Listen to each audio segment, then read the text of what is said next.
Again, welcome everybody to another How Good webinar on chasing net zero, dream or reality. I'm really excited for this webinar because we've brought a team of complete rock stars, starting with my very dear colleague, Eva Clark, Director of Marketing, who's going to be covering how you can craft net zero and climate transition plans. Grant Sprick, VP of Climate and Environment at Ahold Delhaize. Good to have you, Grant. Padraig, our dear friend and partner at Kerry Group, Director of Sustainability and leading the net zero work stream at Kerry. And at the end, you'll also see Lise Aspley, who's a member of How Good's research team. And she's going to be at the end during the Q&A to answer any technical or research and other geeky questions you might have about net zero. We have a pretty ambitious agenda for today. We're going to start by talking about net zero targets. So probably for some of you, you're going to know some of this, but for others, maybe net zero is relatively something new to you. So we're going to give you basically just the fundamentals of net zero, right? What is a net zero? Why are we setting net zero targets? Who's setting them? By when? And how are these targets being set? We're then going to cover with Eva how you can craft a net zero and climate transition plan, and what are some of the best practices that you can take from the field. Then I think we will come to what probably we're all waiting for, which is hearing from practitioners, hearing from two brave people, Padraig and Grant, who are leading the net zero efforts at two very large retail and food manufacturing companies, and see really what can we learn from their experience so that net zero becomes more and more like the norm in the food industry. And then at the end, we're going to have a Q&A where we're going to be responding to questions you might have about net zero and how we can create forward momentum for the food industry. So before we kind of formally start, just to pause and kind of emphasize that net zero is really teamwork. And so do not hesitate to ask questions. At the end, we want to make sure that we cover as many questions as possible.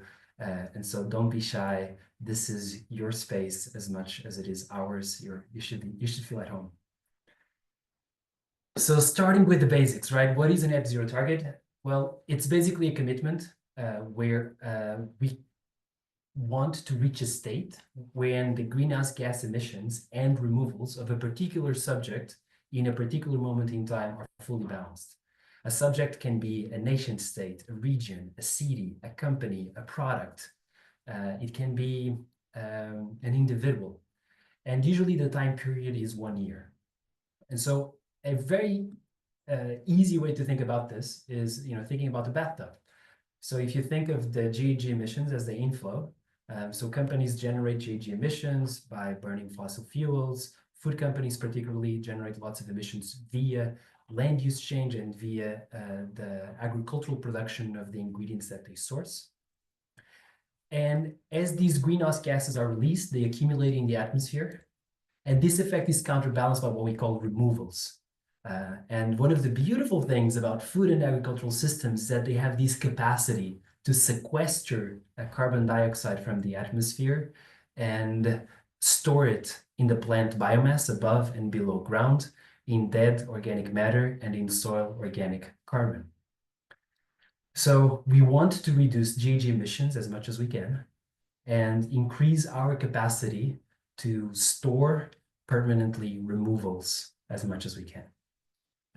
Now, one thing that is pretty interesting and pretty important about the net zero concept is that it is not just the end goal that matters, but also how you get there. So here you can see an example of the net zero journey of two companies, Company A and Company B. And you can notice how Company A and Company B have the same baseline, the same amount of emissions in their baseline year, 2020, and they both reached net zero by 2040. But you can see that the pathway they followed to reach net zero was very different. Company A had gradual steady reduction over time. Company B kept emissions the same, and then until the very end, it became carbon neutral.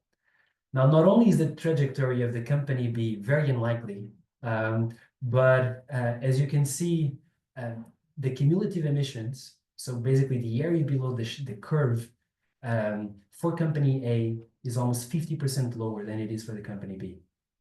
So in the path to net zero, prioritizing as much as possible early quick emissions reductions is really important because those effects compound over time. Now, why do we need net zero targets? We were kind of questioning, should we include this? But it feels like, in the current conjecture, it is really important kind of to remind ourselves why net zero targets are important and why do they matter.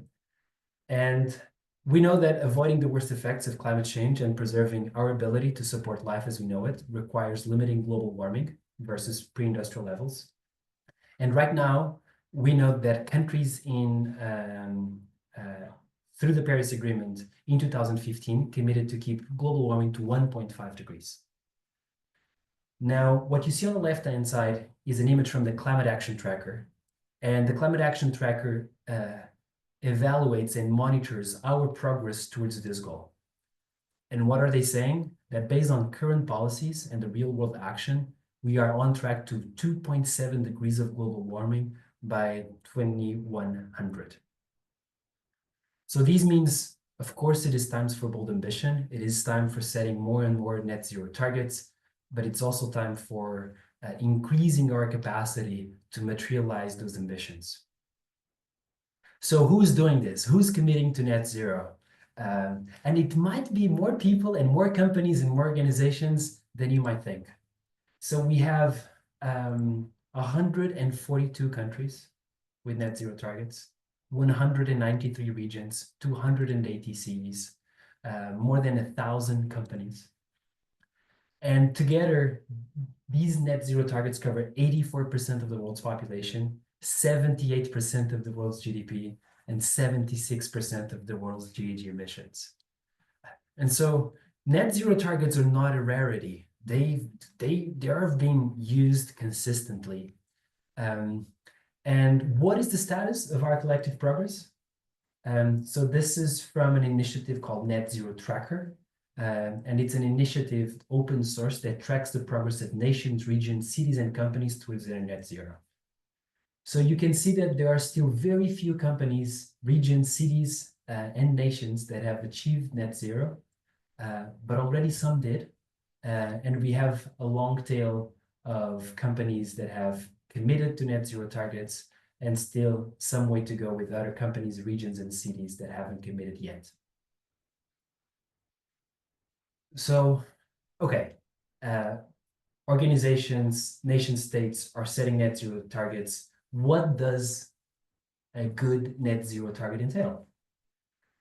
So here you can see some of the main net zero standards from both the ISO, the Race to Net Zero, SBTI, and we've evaluated some of the criteria that these standards evaluate when they are assessing a net zero goal. And what can we conclude from this? So the first one is the good net zero target must be aligned to the 1.5 degrees pathway. So it must be aligned with keeping global warming to 1.5 degrees versus pre-industrial levels. You can see also that it must include scopes 1, 2, and 3. There is pretty big consensus around that. There is also a very strong consensus around the minimum of how much of the net zero target must come from emissions reduction versus removals.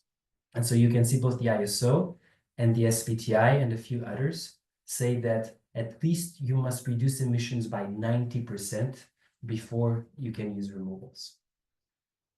There is also expectations that companies set interim targets, right?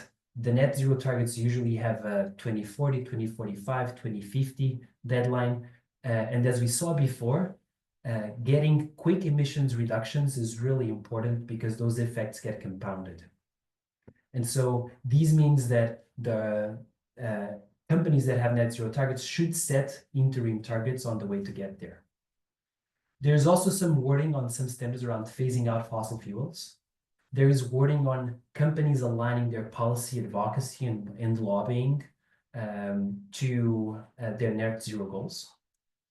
There are recommendations, but not requirements, on planning for a just transition. So really understanding what were going to be the social effects on labors and human livelihoods of that transition, and trying to mitigate those effects, the negative effects, and maximize the opportunities as much as possible. There is some alignment on the importance of verification. Beyond value chain mitigation is recommended across many standards. So these means having impact beyond even kind of scope 3, what we could call kind of a scope 4 beyond value chain. And one thing that is really important is these two last lines, which say that overall, you should not use offsetting for the interim targets, and you should not use removals for more than 5 or 10% of your GHG inventories. So here you see a little bit of what does good net zero practice entail. And now, okay, we have a net zero target. We have a current situation. How do we bridge that? And that's what we call a transition plan. So the transition plan quantifies the impact of initiatives and bridges where we are today with where we want to be tomorrow. And according to the net zero tracker, 31% of companies that have net zero targets, only 31% have published a transition plan. And so this should not be surprising. Like, if calculating the carbon inventory, if you did that for your company, you will know that it is difficult. But if you also calculated and worked on the transition plan, you will know that the transition plan is probably 10 times more complex than getting your carbon inventory off the door. And the main barriers that we usually hear are the accounting complexity. There are a myriad of standards on how to measure both emissions, and even standards that haven't been completed on how to measure removals, and also lack of data. Now, the good thing is that now net zero plans can be automated. So before, I think, many companies have had to do a lot of the manual work, particularly the pioneers like Ahold and Kerry here today. But now net zero plans can be automated, and this means that you can automatically, for example, evaluate the impact of going deforestation free, or of going from conventional tillage to no tillage, or replacing ingredients, or changing countries of origin, or switching suppliers.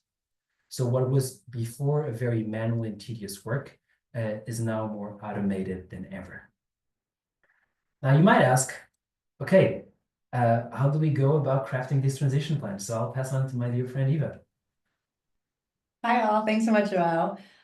So you can break it down really into, we'll say, 5 steps. Each 5 steps will look slightly different for everyone, but this will hopefully provide something of a framework to whether you are, right at the beginning of this journey, or you're actually quite far along. So the first step of crafting your transition plan, also called a roadmap or a climate transition action plan, is setting an accurate baseline, or a GHG inventory, greenhouse gas inventory. When your baseline reflects your actual emissions, you're starting from a point from really full insights into your real impact, with the ability to see hotspots and take more useful action. This leads to more efficient reduction. So what does high quality, accurate data look like? There's 5 criteria that we particularly think are important. So the first one is granularity. You're looking at crop and location specific emission factors rather than full category averages or global averages even. So rather than looking at, say, a national average for yogurt, you're really understanding what are the emission factors for milk sourced from Iowa? What are the cultures from Nebraska? That'll give you the ability to really understand where reduction potential lies. You also want to be looking at primary supplier data, or the ability to integrate that data when it's available. When it's not, you're going to fall back on that granularity out of the box. But when it is, you want to really make sure that you're accounting for the specific practices of your supply chain. Ideally, your data is coming from a source that is focused on food and agriculture. We all here know the complexity of our systems, and the importance of being able to measure based on our actual reality. You also want to have consistent system boundaries. So ideally, all of your data, when possible, is looking at cradle to grave or looking at cradle to gate. So that apples to apples comparison lets you really understand when you're making changes, what those actual changes could be, rather than having data that's coming from all different types of places and using different system boundaries. Very similarly, you're going to want to look at all of your data using consistent methodologies. Again, leading to that apples to apples comparison. So the next step on your journey then would be establishing an agreed target. This is carefully worded, the agreement being particularly important. It's not just you setting it, right? If that's the case, as we all know, sustainability is a team sport. You're not going to get very far. So having an agreed goal that will take into account the perspectives of many folks across your business will be required for efficient production. So those teams will probably look slightly different for everyone on this call. But you will be relying on the buy-in and the collaboration from, of course, sustainability teams, also your procurement or sourcing, your R&D, your compliance, maybe that's legal, your communications team. For some folks, you may be needing to bring in your sales team to really understand how is my bottom line going to be affected, and how can I use that to sort of build my argument and build buy-in around progress toward net zero. When setting this target, it's really important to keep in mind that every team is going to have their own big picture goals, right? Your goal and your day-to-day work is not going to be the same as every single as all the folks on this list. And so thinking about with each individual or each team, where are their challenges? What's holding them back from making progress and prioritizing that net zero work? Where are their opportunities? Where does it actually help their own team's KPIs, their own individual values? And where those two mix, that's where your shared vision is. That's where your shared goal is, and that's where you can make the most progress. The next piece is really getting to the meat of things. No pun intended. When looking at the highest potential for change, you'll probably consider three aspects: carbon reduction potential, cost, and feasibility. So first, let's look at reduction potential.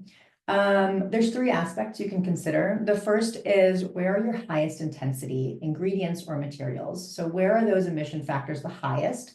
Because changing those will have an outsized impact on your overall carbon footprint. The next is, where are you sourcing the highest volume from? If you're working with those suppliers first, then again, you'll see that outsized impact. And the last one is a criteria that's not as often considered because the data tends to be harder to get. This is where Joao spoke to the automation aspect being so important. And that's, where is the greatest sourcing differential? So for some ingredients, this is true for many nuts and beans, for example, where they're pulling carbon from the soil. There may not be a huge impact made from shifting from, say, one sourcing location to another, or one ingredient to another. For others, especially true with broadacre crops, you could actually see a very big change from shifting from one location to another. And so this is yet another criteria to consider when you're looking at most efficient use of your resources. Where are you going to see the biggest changes from making those sourcing changes or even formulation changes? The next, as we probably are all well aware, you're gonna have to look at cost. So on cost, there are downsides, but there are also upsides to consider. So the first is, what will it cost your business to shift practices in the short term? Maybe you're working with a supplier to support their farmers' transition to regenerative, or you're shifting your recipe to use monk fruit as a sweetener instead of high fructose corn syrup. There will be cost to your business to make those changes. But potentially the more interesting aspect to look at is where are the longer term savings, the upside? Does that transition to regenerative save you money in the long run because your farmer's yield will actually increase? Does it make your supply chain more stable? What's the value of protecting your supply chain from climate change disruption? What's the value of gaining market share from engaging and capturing those values-driven shoppers? And lastly, you're of course going to have to consider feasibility. So what's the scale of the initiative or pilot that you could undertake? How much will it affect your daily operations and also, of course, those of all of those colleagues that you already have buy-in from, right? And how much are the others in your organization going to be on board? If the answer is not much, then maybe that's not where you start.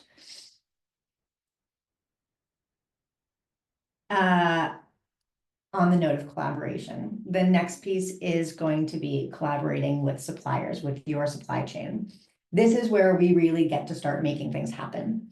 So a stat that we've probably all heard many times and are well aware of in our own carbon footprints, an average of 87% of a food and beverage company's emissions come from their suppliers, their supply chain. That's your scope 3.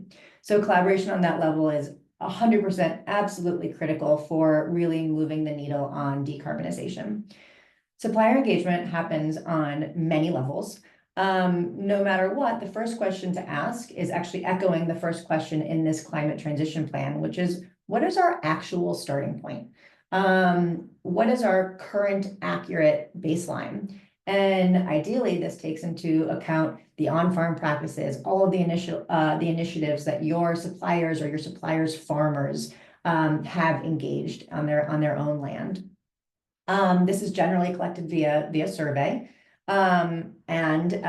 Frankly, it's always most effective when there is a pre-existing relationship of trust and respect and transparency there. So really building those relationships with your suppliers is actually maybe like step 0.5 in the plan. The next piece is, where is the North Star? So you're working with your suppliers, and before you get into the nitty-gritty aspect of all of the pieces that need to change or the practices that need to be put in place, establishing that big picture shared goal and doing that collaboratively will make all of the next pieces so much more effective. And so when you have that same point that you're reaching for, then getting into the nitty-gritty of the planning will be so much more efficient. The next piece is setting that roadmap. So how will you get there? This could be, maybe your supplier is bringing a transition plan to you. Maybe this is something that they've been seeking for a long time, and they need tools from you to make it happen. Maybe in this step, it's your team setting clearly designed standards for your suppliers. Along with those standards, it's rewards for meeting them, maybe penalties for not. Maybe it's requirements. As a very short digression, our team was at Expo West out in California this week, and we had the benefit of going to a supplier summit.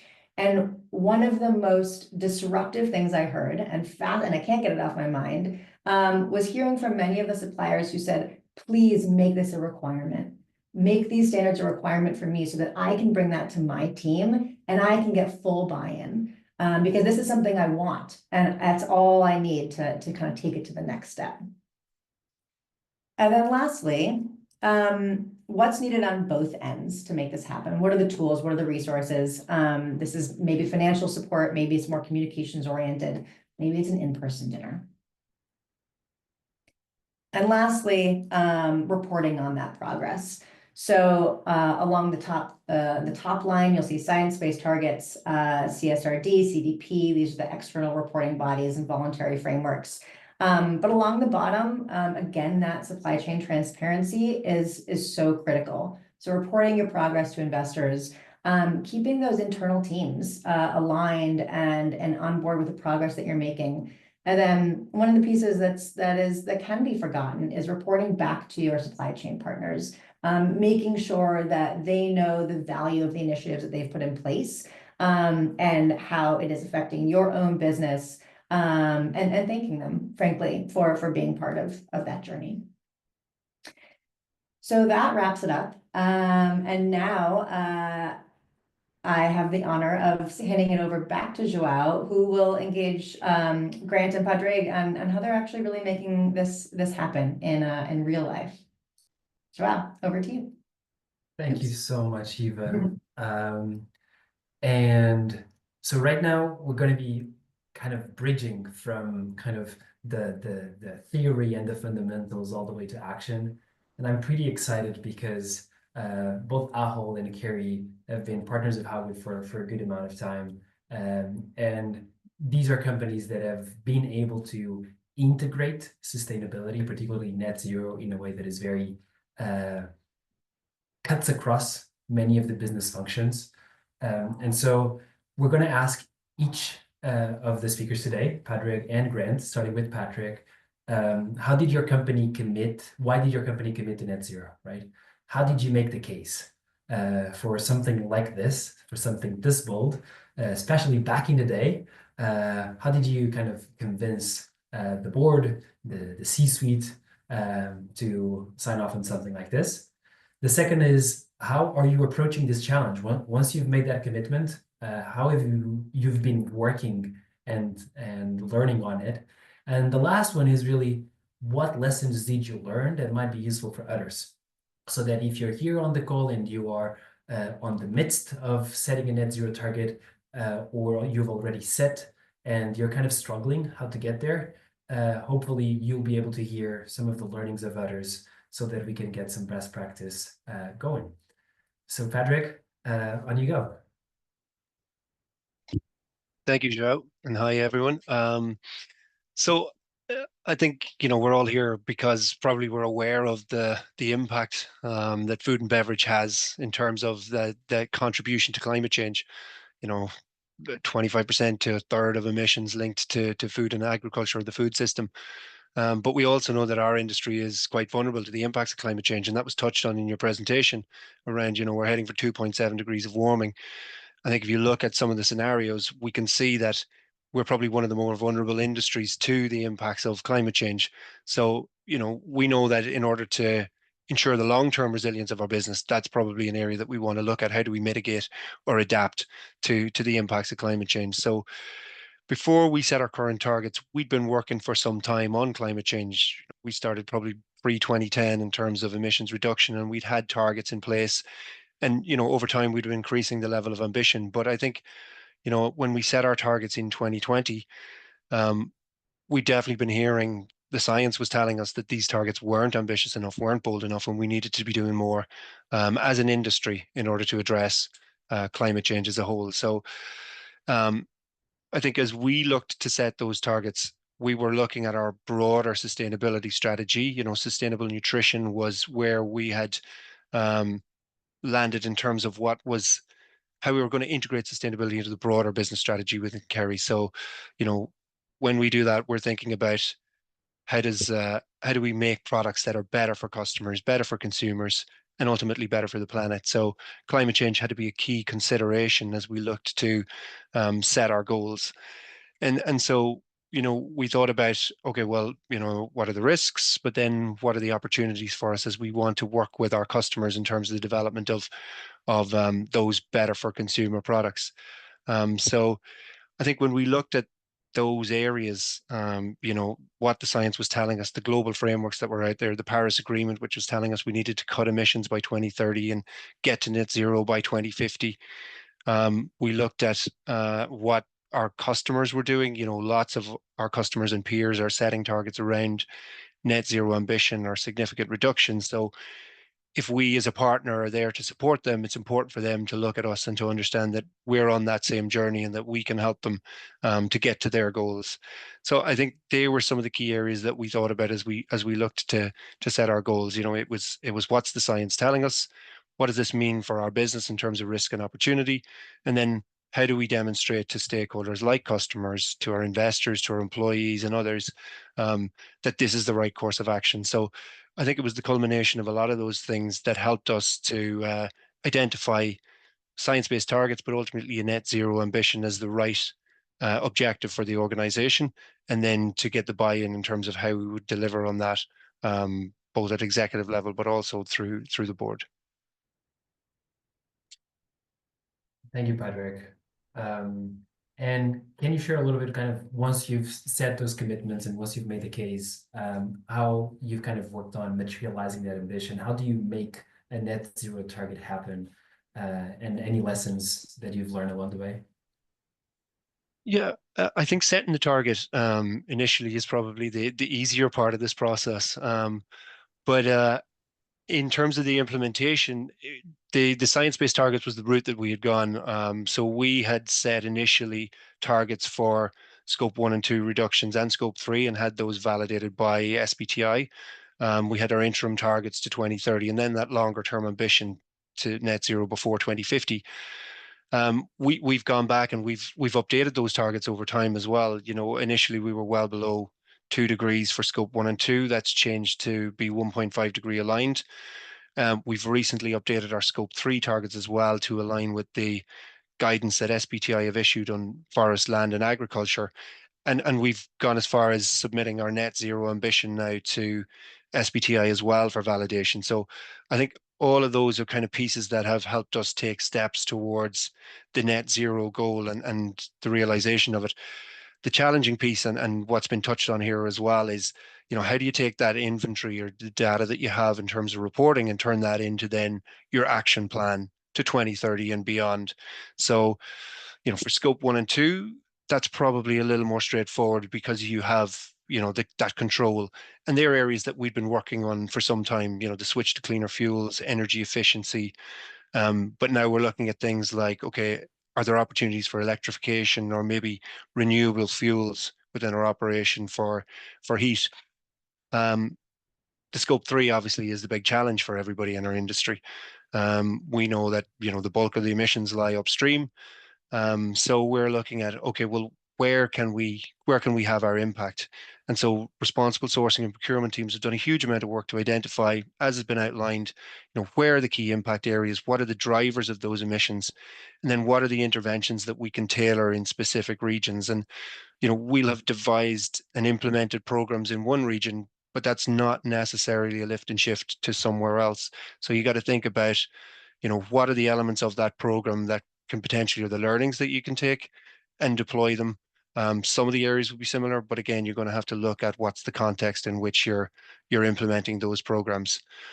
So I think, you know, understanding, building out that roadmap, taking the time to do that and understand, you know, what are the areas that you're going to go after first, and what are the interventions that you think are going to work best in a given context. And then, you know, again, to the point of piloting, you know, learning by doing. And, you know, we'll have learned a lot through that. We'll have seen what worked, we'll have made mistakes and understood what doesn't work. And then we're looking at, okay, when we have that information, then how do we scale that up? Or again, how do we take that and deploy it in another context or in another raw material category? So I think there's been a lot of that kind of learning as we go. And I think maybe one of the things that we would take away from that is the importance of getting started. You know, you have challenges with data, you have challenges maybe in terms of your distance to the point of agricultural production, but, you know, by getting started, by piloting, by learning, by building relationships with other partners, all of that is really important as you look to grow and scale and ultimately drive towards those targets, whether they be 2030 or the longer term 2050 ambition. Beautiful. Thank you, Patrick. And one of the, I think, the interesting things about this webinar is that we're bringing both Kerry, who sells both to other food manufacturers, but also directly to consumers. But we're also bringing Ahold Delhaize, one of the world's largest retailers. And so you basically kind of are operating at two endpoints of the supply system. And so shifting to you, Grant, because I think your perspective over the net zero challenge and target is complementary, yet probably different. So yeah, do you want to share a little bit more about the process and the practice of your net zero journey? Yes, happy to. And I feel like I was just spending the last 10 minutes listening to myself. I completely recognize everything that Padraig said. No notes. And you're right, setting the target is probably the easiest thing you're going to do. Huh? But if you're not, if you're on the call and not familiar with Ahold Delhaize, we are a multinational grocery, retail, e-commerce conglomerate focusing on food. We are operating in the Benelux, Czech Republic, Romania, Serbia, Greece, the east coast of the US. And we're a mainstream retailer. We're about 80% of our sales coming from food, about 35% of our sales from own brand products, and I sit in the health and sustainability function in the group. Before I share some of our best practices and learnings, just like this is a road that we've been on for a long time, well before I started at the company. I've only been here about 2.5 years, so I take no credit for anything here. But yeah, also as Padraig said, it's not one thing that got us to this point that says, okay, we need to create and set a net zero target. It was really a mixed bag of planets aligning, right? We have a very strong purpose as an organization, which is to inspire everyone to eat and live better for a healthier future for people and planet, right? Like net zero it's in that purpose. We have leadership in our business who are very present in industry forums. I have to give a shout out to the Consumer Goods Forum. Our CEO is a co-chair of that. I also am a co-chair of the Toward Net Zero Coalition. I see Sharon's on the call. Shout out to Sharon Bly. And over the last 3 years, because of that, we've really bolstered our internal bench. Right, we brought on a VP, then SVP of Health and Sustainability. We now have a full-time CSO who sits on our executive committee. So that helps. We have some strong local brands that are telling us that we need to go to net zero as a global company. We have strong signals from our staff, strong signals from our supervisory board, strong signals from NGOs to act. Right, and these are all useful data points, I would say. We also align to the Science-Based Targets initiative because external frameworks, I feel, give more credibility to your targets. It's not kind of a target that you set yourself. It's linked with what other companies are doing. And also, final thing to say is that it's also the right thing to do, right? We know that agricultural emissions constitute about 1/3 of total greenhouse gas emissions. And as a company, as a business that impacts nature and is also reliant on ecosystem services to be able to operate, how can we not do our part in this space as well? Plus, we're pretty gritty, we're a scrappy organization, and we like things that are hard. That also helps. Okay, so how are we delivering on it?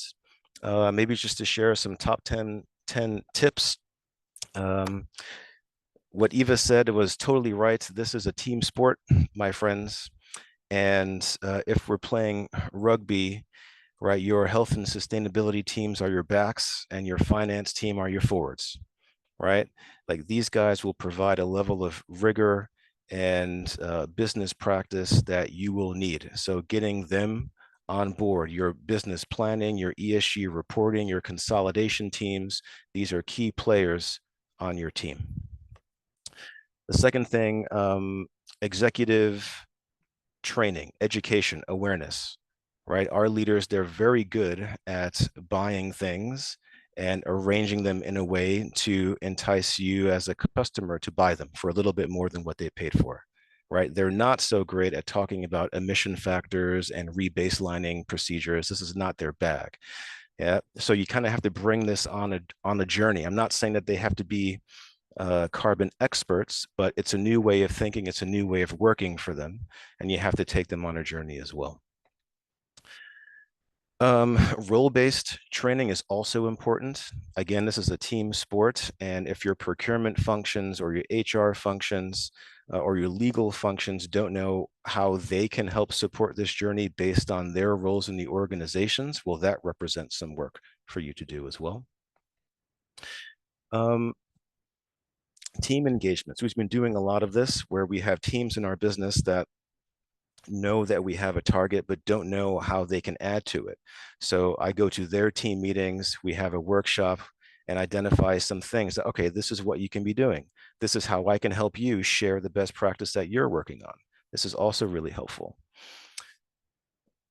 We've spent a lot of time in the last years building our net zero roadmaps into our business process, our annual business process, right? We have roadmaps. They are tied to budget planning. They are tied to interim targets that are aligned to your financial planning cycles, right? So that's a great way to get the business aligned to it. And following up on that, building that into bonus remuneration. I could talk for an hour about how we're putting scope 3 in our short-term incentives. There's a lot of lessons to be learned there, but boy, does that galvanize a group of leaders to act. Certainly something to consider. Sorry that I'm continuing to go on and on, but I can talk at length for this one. I'm quite passionate about it. But supplier engagement and partnerships, right? How can we work together? How can you set the tone within your supply chain that monitoring and reporting is hygiene, right? Like, how do you engage your suppliers to understand, like, what are they doing on this climate journey, and how can we support that? And then also, a useful tool is how can we hide climate benefits or carbon benefits in other initiatives? Meaning, you know, we've just sent a target in Europe around plant-based protein, right? Certainly moving from animal to plant-based protein has a carbon benefit, but let's just keep that in the background, right? Because our customers respond to health, you know, animal welfare, these sorts of things, right? And then the last thing I'll say in this top 10 tips is evolving your calculation methodology, because if you can't account for the projects that you're implementing within the supply chain, right, then you're doing yourself a disservice, right? I very much like, Joao, what you mentioned, all the different levers, right, on how you can reduce carbon emissions. But if you're still using secondary data, spend volume data, and global emission factors, you're not going to be able to account for that and show reductions. So, and then the lessons learned from that, yeah, this is super complex stuff. The nomenclature is not like financial metrics. You know, absolute numbers will change every year as you rebaseline, right? The percentages reductions will stay the same, but as you rebaseline, as you improve the way that you implement your inventory, the absolute numbers will change. And this we didn't catch on to early enough. The SBTI net zero standard, love it or dislike it, it is what it is. And yes, in our target setting, we do take advantage of the 67% scoping limitation on your short-term targets and 90% on the long-term targets, right? But telling that story with your leaders is very difficult. Yeah, did we get that right at the beginning? Probably not. And then I really like what Padraig said on there's no one size fits all solution, right? You have to meet your brands where they are, their suppliers where they are, and develop a framework that people can align themselves with no matter what their starting point is. That was a PhD. Yeah, and then maybe one Go other ahead. thing to say is that yeah, you can plan all your internal engagement that you want to and plan it out so well, but trust me, you've underestimated it. So I leave you with that, my top 10 tips and what we've learned in the last couple of years as well. Thank you. Thank you both for that great summary that you've gained through difficult and deep experience. We have 15 minutes left, so the next 5 minutes, I'm just going to give you the chance to ask questions to each other, maybe one question each. And then we're going to spend the last 10 minutes opening up for the Q&A with the remaining participants. So Patrick, from your endpoint of the supply system, any question that you have for Grant? Yeah, thanks, Joe. Grant, I'm interested in what you mentioned there around the the product and the switch, keeping things in the background. But in terms of the product level or your portfolio, are there impacts from net zero at the product level? And has that been driven, say, by yourselves internally, or is that coming more from consumer preference? Can you talk a little bit around that? Ooh, yeah, yeah. Well, yeah, yeah. First, let me say we're not in the business of delisting, so to say, right? Oh, this is not sustainable, so it's off the shelf. No, this is okay. What are the opportunities to decarbonize, right? We're in decarbonizing phase right now. Yeah. And we're seeing some of our brands launch new own brand or new own brands that are geared towards either plant-based proteins or healthy products. So we're seeing that increase. In the US, for example, we're also thinking about how can we implement better farming practices, right? So yeah, we're in the space of thinking of our portfolio and saying, all right, what are those opportunities for decarbonization? We do have some brands that are really trying to engage our customer base along this journey as well. In the Netherlands, for example, we've got carbon footprints for a variety of products on pack, in app, in our magazine, so that customers can understand the impact of the items that they're selecting and buying. That's not something that we do everywhere because I don't think the customer everywhere is ready for that. Right? Not everyone knows the difference between 3.6 kgs and 2.9 kgs of carbon equivalent. Right? But yeah, we're using this as an opportunity to explore how can we recreate our products so that they stay good, tasty, affordable, and decarbonize that way. Sweet. Great. Yeah. Thank you, And Grant. Go maybe ahead. as I have the mic, Padraig, this is something that we're talking about within the consumer goods forum as well. And you're kind of right in the middle of that supply chain from my perspective as a grocery retailer, right? I feel like there's so many companies, downstream companies like myself, asking upstream companies like you for carbon information, maybe sliced and diced in different ways. And yeah, what is your experience with that? Do you see that? Is that a source of frustration? Is that an opportunity for alignment? Yeah, Yeah, all of the above, Grant, I would say. We do get lots of requests, and I think what we've seen over time is them change and become more sophisticated in terms of the level of data that's been requested. So that might come through CDP, for example. So we would respond to customers through the supply chain module there. And then you may have others who again work with parties, independent parties who are supporting them in terms of their journey. And you might have to provide a certain level of information into that platform. And then you've others who just come to you directly looking for information. And so you've got lots of different formats, lots of different requests. And now what we're seeing as well is the calculation methodologies, not just the data that you provide, but they also want to understand, yeah, how you've calculated that and yeah, how you've arrived at that figure. And look, we've done a huge amount of work internally ourselves, investing in a development of the ability to carbon footprint of all of our portfolio, which puts us at an advantage because we have that information, but not everybody is at that level. And even yeah, still with that platform, we have questions around, okay, how has this been calculated? What's the input here? Is this AR5? Is this AR6? Getting into a real level of detail. And I can understand why those questions are coming because obviously we need that same information, but that's challenging for us as an yeah, organization. Haven't done a lot of work. So I can only imagine what that's like for others who are maybe further behind. And just in relation to your question around streamlining, yes, I think there's a massive opportunity to streamline here.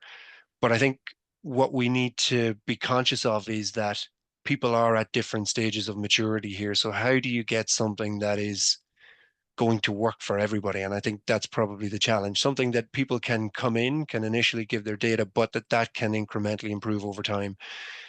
And that will that be at the level then that's required for yourselves, or maybe somebody else who's further down the supply chain and may want to put something on front of pack, or even for your Yeah, own corporate reporting. So yeah, I think it's certainly a source of frustration. We understand why those challenges are there, but absolutely, I think yeah, we need to look to come together as an industry and say there must be a better way to do this. yeah. All right, thanks. Yeah, we're certainly looking at this and recognize that. Yeah, I feel like I should apologize on behalf of all downstream organizations, but yeah, yeah, tough one. Well, yeah, and I think, I think it speaks to the point of why kind of bridging and having the supply system speaking to each other is so important. Now, I know we have 8 minutes left. Probably we've got so many questions. Thank you guys for submitting your questions. We're going to do an effort, even if we don't cover them now, to get you a response. But I'll pass on to Eva so that we can cover as many questions as we possibly can. Thank you. Yeah, these are so good. I wish we had more time. One of the questions that came in was something that you touched on briefly, Grant, but someone I think was looking for additional insight, which is how do you balance the need to present short-term results on your ESG targets with those bigger, longer-term net zero projects that move the needle in a bigger way? So how do you balance the short-term results and the big picture net zero progress? Wow. Yeah, it's about road mapping, and it's about preemptive planning or preemptive review, right? For example, for our scope 1 and 2, and it's hopefully soon for our scope 3, like we'll have roadmaps, initiatives, expected reductions, estimated costs to our financial framework, right? And then, as let's say we're looking at new stores, or if we're looking at new products, kind of thinking about, all right, if we introduce this, what does that then do to the roadmap, right? So it's embedding the roadmaps into our business process so that we have that continuous, at least annual review of how we're performing and how we're projecting. But then also for certain products above a threshold, because you can't look at everything, it's trying to be predictive or proactive and saying, if we introduce this thing, what does that then do to the roadmap, right? And does that change material, either positive or negative? Great. Yeah, thank you so much. We had quite a number of questions that came in around supplier engagement, and many of them were asking you, Grant. But if you all will allow me, I am actually going to direct them to Padraig instead. So questions about how do you motivate your suppliers to provide the data required? Do you use a carrot or do you use a stick? So Padraig, I'm curious, from your perspective, what motivates Kerry to engage with your downstream customers in providing the data required for their scope 3 measurements? Yeah, I think we probably have this on both ends, Eva. So us as a customer, and I think one of the things we've looked at particularly has been incentivization. So, a lot of the interventions, the measures that we're trying to implement, they're there, they're known, they're available, but there is a level of either risk or cost involved. So we've looked at how can we maybe remove some of that and support then particularly farmers in terms of the engagement with the program, and then trying to reward them for the outcome. So linking any of the benefits back to actual outputs. Now there's a lot in terms of the data verification, monitoring, etc. But then ultimately, if you understand, why are we doing this? We're doing this in order to decarbonize our own supply chain, but also because we're working with customers, retailers, others, who ultimately are trying to get to that level of data. So I don't think it's it's us in the middle, if you like, trying to implement the programs, incentivize the farmers. But why we would give that information then on to our customers is because that's our role. We're a partner with our customers in terms of helping them solve lots of different complex challenges. So that might be around nutritional profile, it might be around cost, it might be around taste, but it's also increasingly around sustainability as well. So when they're looking for this data, that's just one of the other areas that we can support our customers on in terms of addressing their challenges. So we see this as very much part of our business, of what we do. And I think, we have to have that approach in terms of joined up thinking through the value chain, because going back one level, this has to go the whole way back from farm level right to fork. So I think for us, it's more about incentivization forward, backward into supply chain. But as we look forward, it's about the opportunity we have in terms of working with our customers. Great, thank you so much. One topic that came up and got a lot of engagement, not to anyone's surprise, most likely, is the current political environment. Joao, I'm gonna ask you to speak to how we're seeing our supporting how good customers, how we're hearing from other folks in the industry to navigate sort of building buy-in amidst our current environment. And apologies, it's a hard question, but I know that you're up for it. Oh boy. You're gonna get me in trouble. But I think overall what we're seeing is we haven't seen a breakdown in companies setting ambitions or in working towards their climate reduction, climate action commitments. What we've seen has been maybe perhaps a change in the communication approach. Well, where before you would communicate, then engage in decarbonization and communicate again. Now it feels like companies are becoming, particularly in certain regions, where the regulatory environment might be less favorable to companies' ESG commitments. Companies, what we're seeing, are still doing the work, but being more shy about sharing those results. So there is maybe not so much a change in the willingness, because in the end, after all, the investors, the board, the C-suite approve these commitments, and often they approve these commitments for more than a regulatory requirement. We're seeing here Ahold and Kerry, we've committed to net zero. Well, and net zero is not even a regulatory requirement for companies today. But maybe it's kind of more of the change on like the communication aspects. And now maybe companies are actually focusing more on the doing and the action, which is exactly where the biggest gap lies today. Thank you so much. Thanks for the willingness to ask the hard question that is on so many people's minds. Sure. I'll let you close things out, Joao. Sure. Well, for those who've asked questions that were not responded, just reiterating that you're going to get your responses, your questions answered. And for those of you who are still on, we're also going to be doing another webinar early April on leveraging a small sustainability team to fuel growth and differentiation. So really, how do we drive sustainability with small sustainability teams without breaking the bank and still loads of impact? Thank you, Grant. Thank you, Patrick. It was an amazing session today. And thank you all for joining and committing and working on net zero. Bye-bye. Everyone.